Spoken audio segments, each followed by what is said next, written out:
Bonjour, bonsoir, ça dépend de l'heure où vous avez on a biso na kati ya Tindika télévision. Merci fidèle internaute. Il y a toujours branché, pescoché na Tindika, beau s'abonner massivement, beau partager, beau liker vraiment comme d'habitude, toujours des beaux messages. Fidélité na bino toujours beau continuer kozalawana. Sans oublier mes boss papi Kelina Rifan qui sont mon boss na boss Anissusute, mon vieux Dimbu. Na kati ya Londres, mon vieux Rabaka Songo, na France, na Bosonote, mon vieux Luka Lucas, je dis à Londres. Directement, on peut s'embêter invité dans l'AI, je crois bien, je sais pas, peut-être pour le bandeko, Bazambali Bosso, Yambaye, na Betandomike, Yemora Lucas s'est présenté pour que vous découvrir Yebo Monae, Mbote Monamboka. Mbote, comment je laisse. Bon, naza comment dirais-je? Naza koko ya YouTube, de longue, baebi na bango. Baebi bango peut-être na présent, na parlement debout. Donc, ce qu'on a comme président fédéral à Funa, mais na bossa ni parlement débuté. Et donc, Moutazui, Moussa na le Sambo, a aucun église. Pour l'église, on est macambo. On est dans la fédération à Funa, mais parlement debout, il y a un des salles secrètes.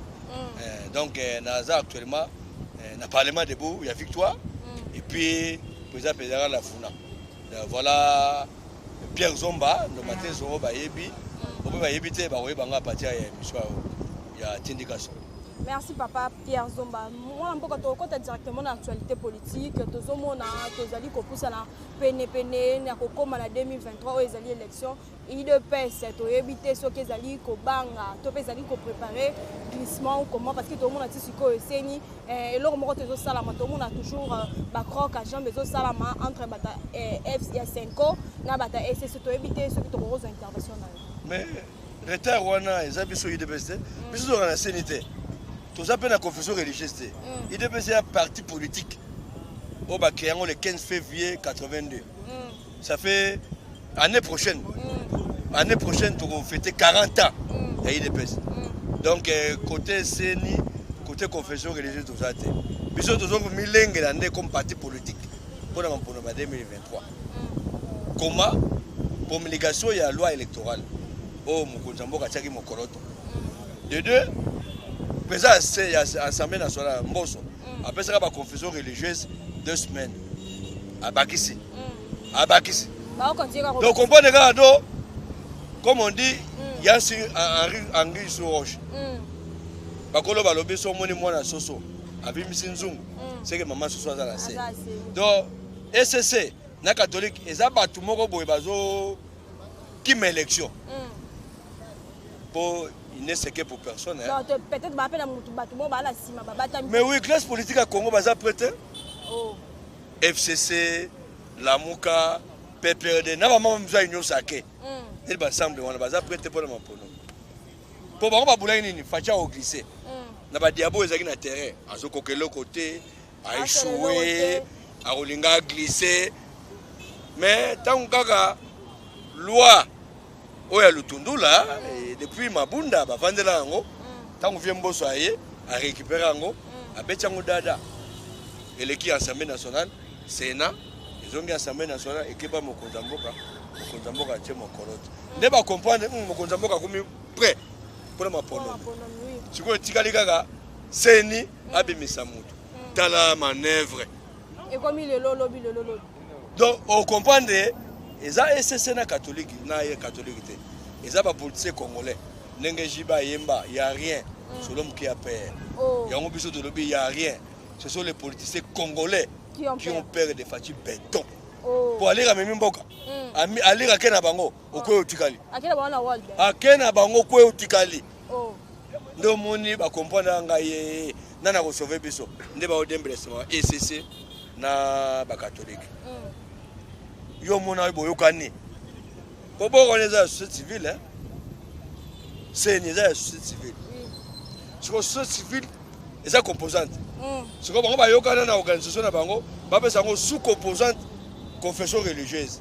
Et dans la confession religieuse, il y a plus de 400 églises. Mais il y a 8.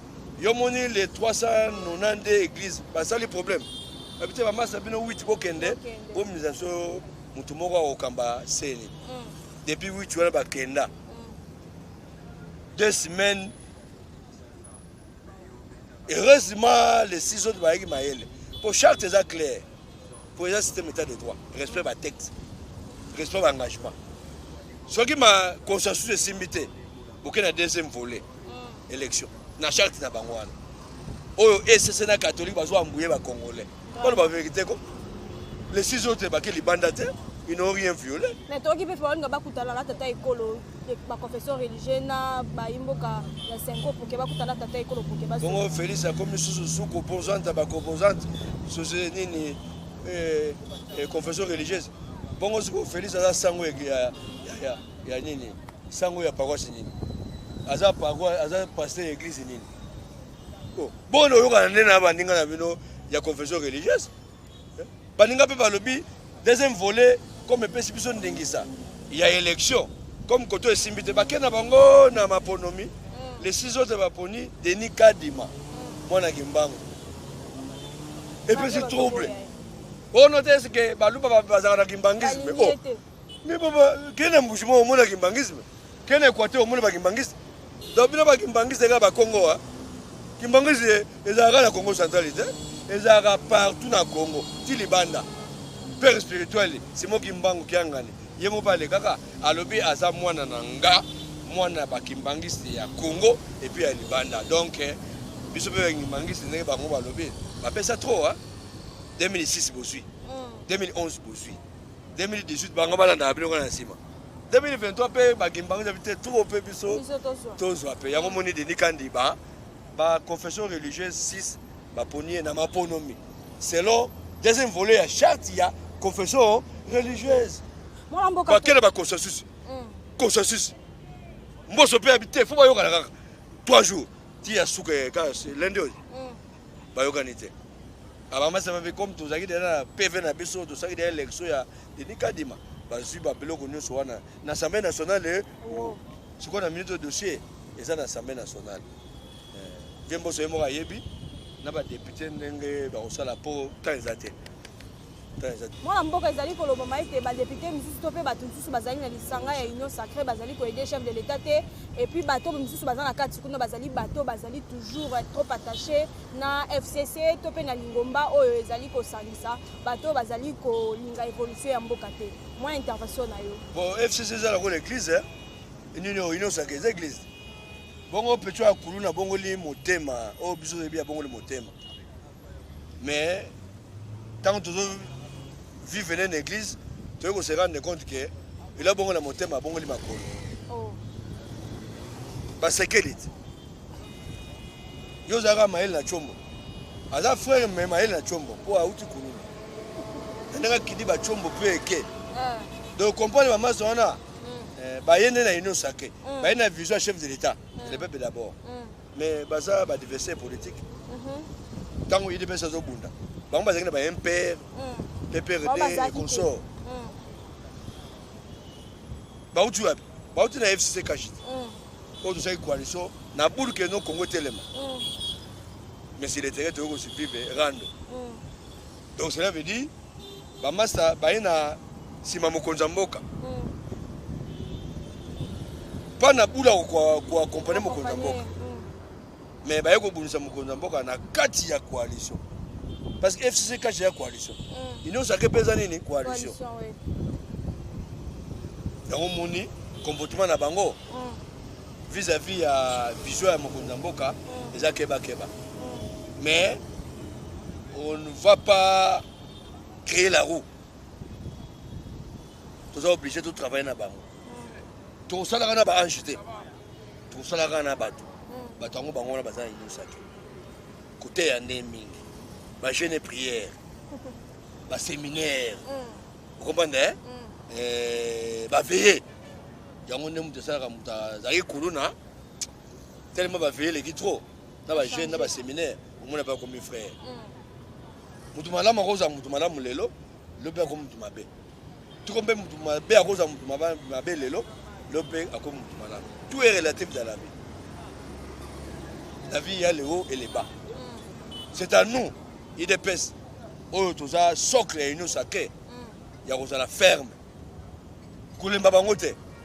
Côté à bango kaka fachi béton. Le bébé d'abord. Côté à bango, qu'on néglige bangote. Parce que c'est pas congolais. Il nous sacré, c'est la majorité. Plus on a bango tout ça, les majorités.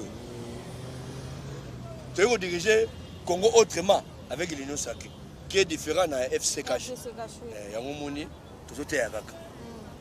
Avec le temps, Fati bongola, baloula. Yon de meilleurs petits coulons, comme on bâtissait. Petit habit à soi, des chètes, ma baie, faut que tu mais le oyo, Kanyama Sese, pas au Katazamba, mais on est Molimo Santo. Conséquence, c'est un massango était. Donc, Koulouna, Fatia, comme si on va bâtisser. Vous comprenez? Donc, c'est la même chose. N'est pas mal sur Bazana Union Sacrée. Ti Souka. Au côté de la vision, les peuples d'abord. Moi, je suis comme on a procès à Rossi Moukendi, tout le monde qui avocat et puis procureur sur le terrain, la paroisse, c'est si dégué Salamaki et puis il faut visualiser vidéo. Tout le côté au moins intervention par rapport à procès parce que bande causé là, mais tout le monde est allé avancer, tout ça qui est malin vers la fin. Intervention na yo tout moi on les a fait à impunité. Le régime va on fort na Congo ou pia. Donc Esili. Mais Esili quoi? Mais Karina alaki wat. Tant kabla kabanga alaki. Alaki na est libre. Alaki sous couvert mais l'impulsion vient d'abord. Tant on perd l'homme de fashion. Mais automatiquement bana faut pas la fashion. Mais tant on perd à discipliner sérieux. Ah, que papa ben appelle vieux zoro, un peu c'est comme vieux zoro pour ama tata. Donc c'est la blague dans la famille. Il y a un moniteur qui a un état de droit. Donc, le système ASICA, c'est ça la lutte à IDPS. Nous, on a voulu que tant que nous avons pouvoir, qu'il n'y ait pas des hommes forts, qu'il n'y ait pas l'impunité. Il y a un moniteur pour ce wana et répondre depuis qu'à Félix a bien des bords. Tous les procès sont suspendus. Oh, ils sont avec les bisous aux Anzela. Dans le lobby, il y a chef de président. Le lobby va arrêter. Va pousser sur les 10, sur les. Va pousser sur les sous. Parce que la pièce mourir il faut pas compléter. Donc comprendre les gars, donc va procéder sur les aguets à Rolala, bisous de la Moussang. Donc, oh nous sommes ma bien à Congo, il faut payer. C'est ça l'état des droits. Donc on a dit que non, on forme va tirer à Congo, il va bon à Congo.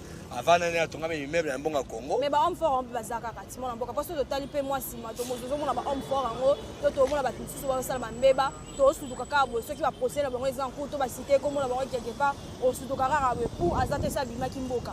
Et donc on y ezo sala ke ba bima mboka wana. Mozo mona ta kimi.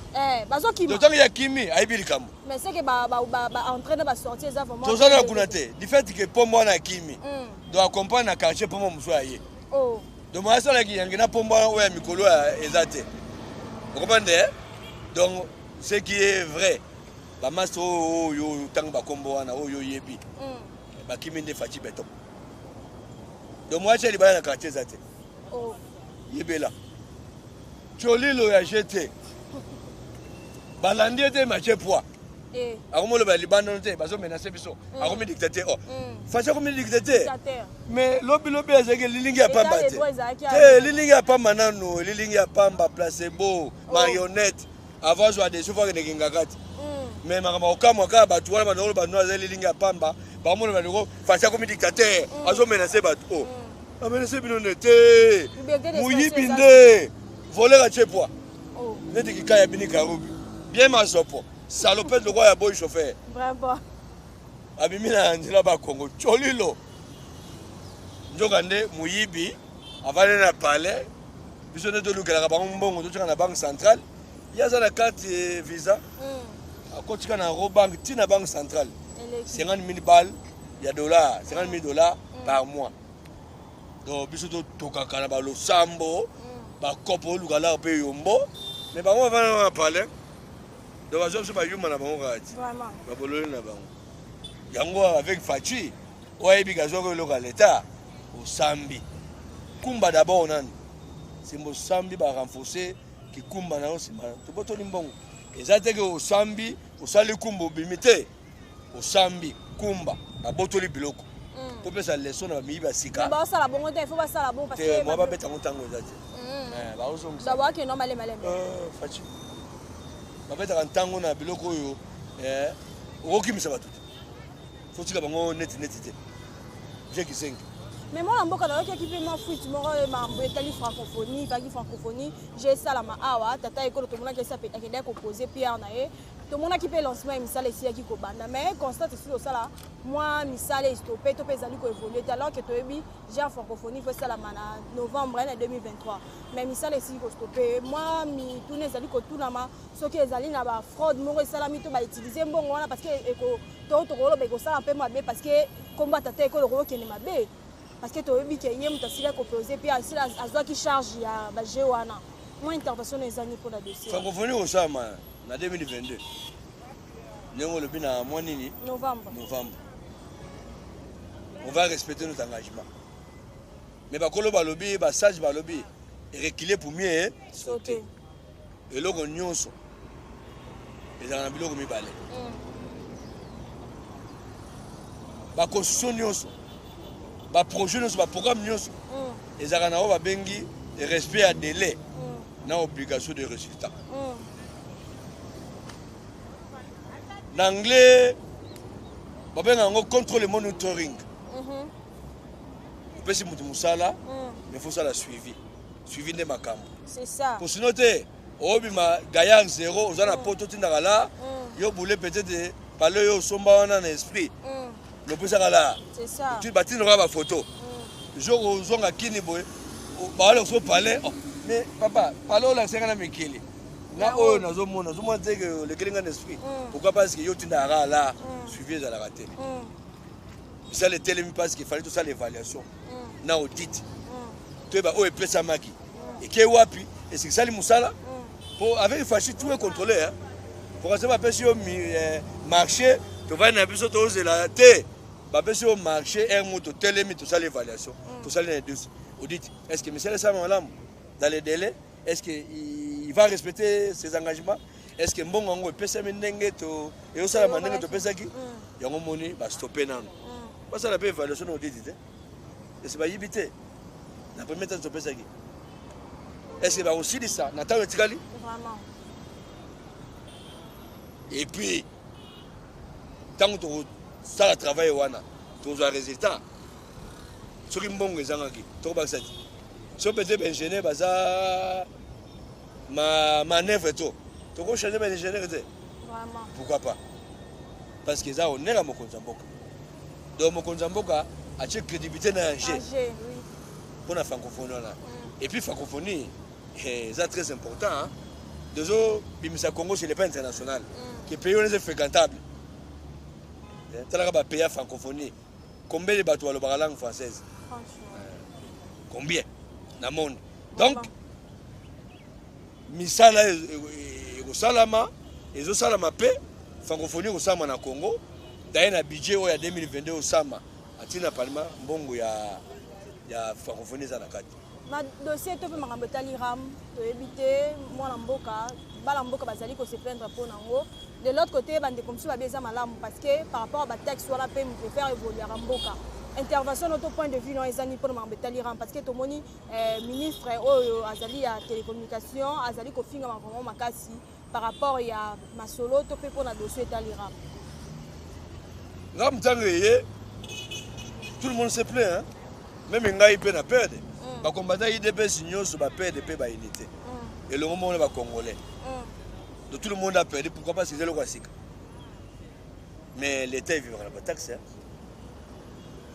papier au monde a développé bah état c'est parce que les citoyens n'ont pas la culture à taxe biso et le quoi n'avait pas voilà et pourtant tu fous à rappeler taxe mais l'état sont bien biso tant qu'on somme mai mais on se fout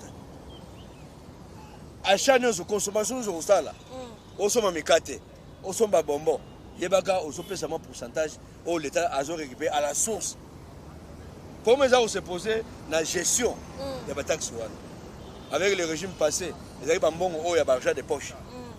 D'autres sont là, on a un immeuble télémi. Bon, on a une île vierge, on a un paradis fiscaux. Au moins, on a un Kuba, on a un cylindre. Nous avons un peu de un mot un mot qui dit mon pao, mango to bayaya. Tu vois, on a sur la rappeler, nous avons bon, on a biso. Il y a un moment Congolais sont réticents. Mais taxe est très important pour le développement. Il y a Mboka. Si vous avez Bisso, Toujours quand ça va Congolais culture ou la taxe. Va comprendre que $1 européen ça n'a que ça l'État. Et au sein ça là. Avec Fati, en tout cas, moi modal la mongo à l'été parce qu'il y a une discipline financière. Financière. Mongo nyonso eza sur na maboka batute. Mongo à l'état fait à loger na banque. Muto Kongola mbongo à l'état mikolo po oliata o mel na ngota ko ya 2000 francs. Ozo banque là. Batuna o meli ouais 2000. On a melaki ko. Ils ont melaki ko na mongo à l'état. Ils ont déjà infraction ba ko ta be kumba likola 2000 francs. Oyo o melaki mamui makasi. Donc avec Fati discipline que toi ne côté. Donc Ram et Zatex oyo faut toi appuyer. Pourquoi? Ils ont aidé biso toi tout ça là toi enregistré d'abord bas cellulaire.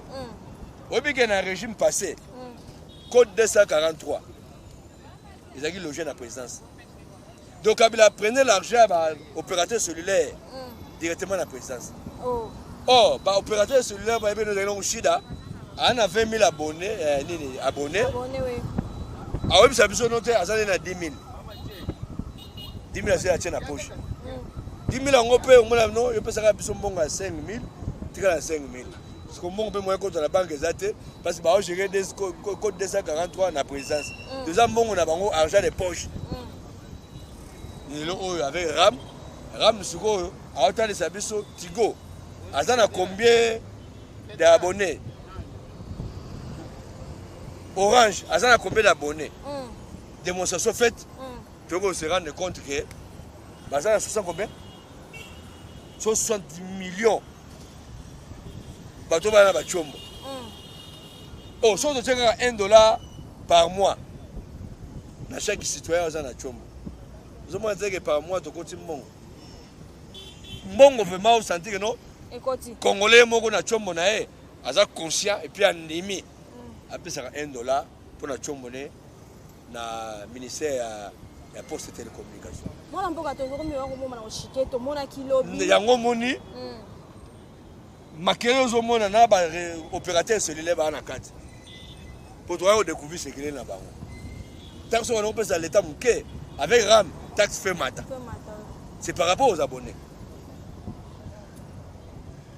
Bonhomme monsieur Aram, ils ont contrôlé Mboka, ce n'est pas communication. Pour la communication, ils ont relé la Libanda. Si on Ram, il veut mettre de l'ordre. Donc, moyen au trafiquer d'informations à Congo de la Libanda des Athées. Donc, nous avons un contrôle de l'information aux autres à Libanda, aux pays à Libanda, aux autres à Libanda contre le Congo, aux autres Congo de la Libanda. C'est ça le rôle Aram. Il y a un début sur les Congolais. Polémique est arrêtée. Dans la PPD, bah tu peux gérer Mboka 18 ans. Par contre, tu peux pas le papier. On ne demande pas le ram. Nous ne pouvons pas nous voler. Voler Mboka Kongo Nguba. N'a pas sambisi bangote. Depuis la vanille au procès, n'a pas sambisi bangote. Mais bah on s'appelle courage à Koloba. Autre ministre a démissionné. Yom d'abord le ministre a innoncé démissionné. Vous avez localisé. Tout le monde a qui expulsion, basique pour expulser Zoé Kabila. Tout le monde est ici pour tamboula dans les réseaux sociaux, dans la commune de Gombe. Tout le monde est bande comme ça, bazoloba alors qu'il y a des Congolais qui commencent à cause de la résidence, dans le centre ville de Gombe. Intervention dans les années par rapport à l'expulsion, dans les basiques pour expulser. Avant de répondre, dans les réseaux Kinois, les Congolais, il y a Congo et la diaspora. Si on a des Pépé d'à côté, il faut que tout ça la bloque. Et donc, on m'a dit que parler. Il faut que bonne délire à jeter pour tout bien comme on a eu. Ce sont des démons. Ils n'ont pas droit à la parole. Bati Kabiso, to potana entre Biso et Biso, to traiter ma Congo. Et ils ont géré le Congo depuis 1997. Bati Kabiso, un pays à Lambo. Congo Mbeyambeyati. Papa Yande va jouer le défense. Copier les minéraux, n'a pas n'ingana ba papaya. Non, bakanga muno. Bakanga munoko, bakanga munoko. Ils n'ont pas droit à la parole. Bon Nico, bakongolais ba le babino pe le papé. Tu veux que les problèmes oyo communication des sali défaut. Donc le ministre a manuel la kaka pour le communication exact. On sait la bas du faut expliquer bango. Expulsion à Zoé Kabila. omoni yango ndenge oyambi yango ndenge mais bango betango bayaki na mandako bayaki makolo makolo babakadoko baki na bota mbula na mboka oyo le 17 mai 97 omoni kaka bato mo mikuse balati batene manzantomo tene eleki mosoda na molai oyo bakadoko bango baye to bato yango bomi bakimisi ba exifa bango oyo moza bafanti donc seke eza bato mo babundaki bapresente bapeti oyo lelo oyo bapeti bakoli bakomi bapatron kaka na mbongo ya Congo te bazala na bandako te bango ndako baza na bandako wa te donc bazwi bandako ya leta ndako shadaka wana ovanda eza ye eza ndako ya SNCCZ permanence bango ya batetela eza ya chemin de fer nana yebi osalini na mboka oke barégime akala baza na bandako ya leta kaka biso UDPS nde tozalaka bana Congo tozalaka chez biso bakombata babundaka auti pale ake balabala auti pale ake réunion auti pale ake marche soki mpe auti marche azongi pale na bango donc biso omwe bakombata UDPS bapale eza na Congo toya bakuyakuya te toya bana Congo tovanda na Congo tobunda na Congo donc mwa tokotola biloko ya Congo eza te au contraire biso nde tobunda na Congo awa tozwi Congo en tout cas eza mwa mpasi mpo olekela Congo d'esprit totelemela yo le vieux na CNS aloba yango Papa Tshisekedi ntango abi premier ministre mais phrase kaka moko oyo ayebi kazwi eloko ya leta azongisa mais à l'époque toyebi biso soko botamaki mpe oyaki na age nini tomona ne parler de peuple bato babengani bamenace motu te bango moko inde oyo azwaki lutu oyo cuillère oyo sana mbele na parler de peuple la force de la parole yango moni mpe nde balobaka tel père tel fils Tshisekedi wana Félix omonaka wana le vieux à miniature donc Félix aosala biloko ya père biloko na ye te biloko anga na père bitumba père pouvoir ya père nde omoni Félix aogere na biso awa bakombata toogere merci ton papa koma na suka lilo donc olongo ye na parler soko ozwi lupango bato na badocument mbata siko baoriginaux eye boke procès boye bakolo lupango badodi yo mpo mikanda etosi esali egangi polo baboto lupango babimiso na lupango ya bato et surtout wana lupango ya leta kena bagombe nyonso wana bagombe leza na mapango ya leta toko mama koma na suka numéro na yo papa na ngai pour que toshite no babengani babimisi ye nde babengani baapena bandako awa te bakadoko te merci badondi ko na mboko oyo bazwi mbongo na mboko oyo babongi na mboko oyo bakombi kitoko na mboko oyo oyo basali biso ya ngaka titi yo mona bango jo bayaka te le 17 mai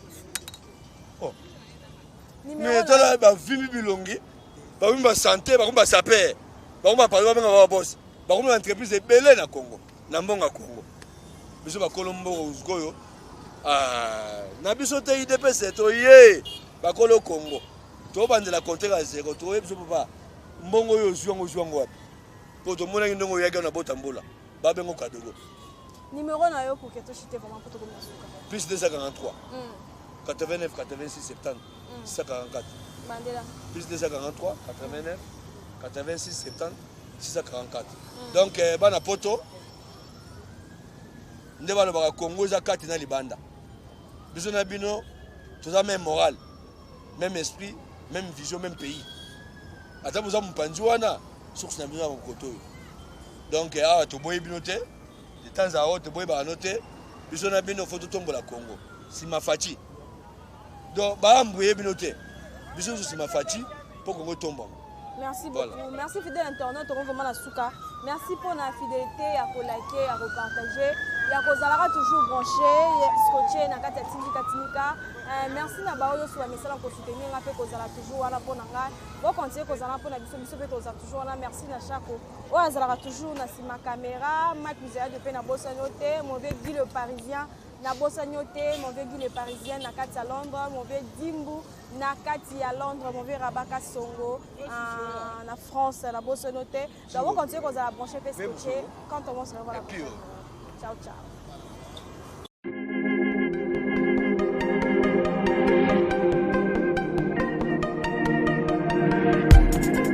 Après 25 ans d'expérience, eh oui, de 1995 jusqu'à ce jour, Eden Store, l'unique shop congolais de Londres, na Grande-Bretagne, il est Londres, et ça lui cause la fierté à la communauté nabiso, et surtout, il y a un homme d'affaires congolais sérieux dans la diaspora. Oh yes. C'est créé Eden Store et Zali Kakamoko, le sérieux, accueil, na service qui toko na ba client na ye. Avec ma produit na ye, où il y a première classe, il y a qualité supérieure. Oh, il y a ma bombe à Eden Store. Oh yes, mon crime bimbe yeba. Ma maman à Londres va confirmer. Eden Store, c'est le berceau des produits cosmétiques. Il y a solo produits originaux. Et yes, les alipes perso et produits alimentaires, naturels et organiques. Au travers de nos produits cosmétiques, Eden Store détient le secret. Secret ya solo, où ya poso ya maman moi c'est qui toko. Poso ya moi so penza basali kolula, poso ya moi so mobala kotala ya lembate. Poso so kotamboli masanga sima. Eh oui, yango ne ba produit zo te kama na kati Eden Store. Na ba produit alimentaire, où ya Eden Store, yango de secret ya cuisine ya maman congolaise. Eh oui, nyonso ko so penza mobali na yo ezali. Pondu, matembele, ngai, ndole, fumbwa, ndunda, bilembwe, oyo nyonso penza, oyo kobonga pona cuisine na ezali. Oh yes. Olingi mobali na yo asepela na yo libela na libela. Olingi mobali na yo atala ka yo lokola mwasi azali kolula sika. Oh yes. Olingi mobali na si sabiloko nyonso tela ka ye na mesa. Secret zali kaka moko. Eden Store.